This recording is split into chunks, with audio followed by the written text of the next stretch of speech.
So I've been staring at this spec sheet for maybe 10 minutes now, just trying to get my head around it.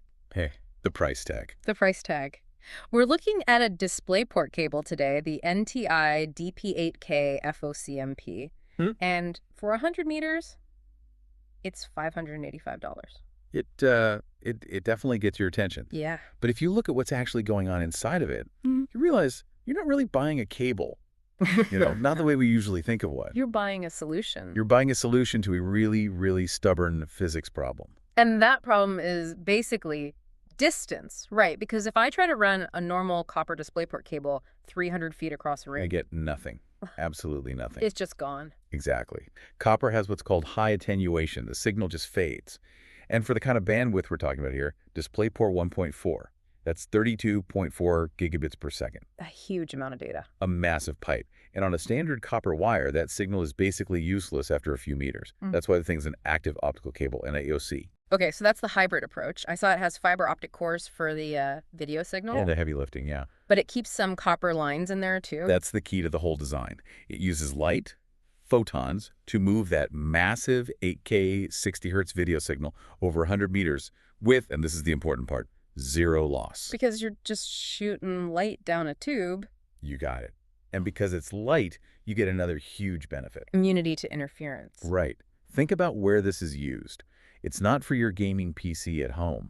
This is for medical imaging suites, airplane video systems, places with a ton of RFI and EMI. It's just electrical noise everywhere. And a copper cable acts like a giant antenna. It just sucks all that noise up, and your image is ruined. Fiber doesn't care. It just ignores it. Speaking of those commercial environments, I wanted to ask about the Plenum rating, the CMP-rated jacket. That feels like an acronym most people, just skim past. Oh, but it's a massive part of the cost. Yeah. A really big deal. So what is it? In a big office building, the space above the drop ceiling or below the raised floor is the plenum. It's where air circulates for the HVAC system. Now, if a fire breaks out, a normal PVC cable jacket will melt, drip, and pump thick toxic smoke through that HVAC system. And into the entire building. Exactly. So a CMP, or plenum rating, means the jacket is made of low-smoke, flame-retardant materials. It basically self-extinguishes. You are paying to not poison everyone or burn the building down. You're paying to be up to code. Precisely. The privilege of legally hiding it in the ceiling. And even with all that industrial grade stuff, the specs for the user are, well, pretty incredible. We said 8K at 60 hertz. With 16-bit color and HDR. But for gamers or high-speed applications, it can do 4K at 120 hertz. Or even 1080p at 240 hertz. It's just a massive data pipe. Bandwidth will not be your bottleneck here. The feature that really surprised me, though, was the power. I mean, usually with these active fiber extenders, you need to plug it into the wall. There's a power brick. A wall wart, yeah. Always a pain. But this claims it's just plug and play. And it is. That goes back to that hybrid design. It still has those copper wires, and it just sips the tiny amount of power it needs to run the transceivers directly from the DisplayPort source itself. So no extra plugs. No extra plugs. Yep. Just makes the whole install that much cleaner. Although, I was looking at our research notes, and not every install is quite that simple. Did you see the part about the Dell Ultra Sharp monitor? Oh, yes.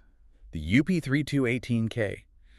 That monitor is infamous. The spec sheet for this cable specifically says that to drive that one 8K monitor, you need two of these cables running in parallel. It's a staggering thought, isn't it? That's over $1,000, almost $1,200 in cables just to get one monitor to turn on. But again, think of the use case. Yeah. A TV broadcast station, a surgical theater, places where the signal simply cannot fail. Failure is not an option. And that's what you're buying.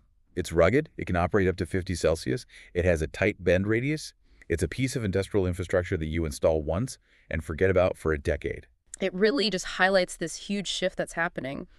We all grew up with copper wire being the default, but as we push past 4K into 8K and beyond, the actual plumbing has to change. It's all going optical. It has to. And it kind of leaves you with this big question, doesn't it? Which is? If it takes a nearly $600 sophisticated fiber optic hybrid just to get a reliable 8K signal across a building today, what in the world is the infrastructure going to look like when 16K becomes the standard? We're going to need bigger conduits. That's all for this deep dive. Thanks for listening.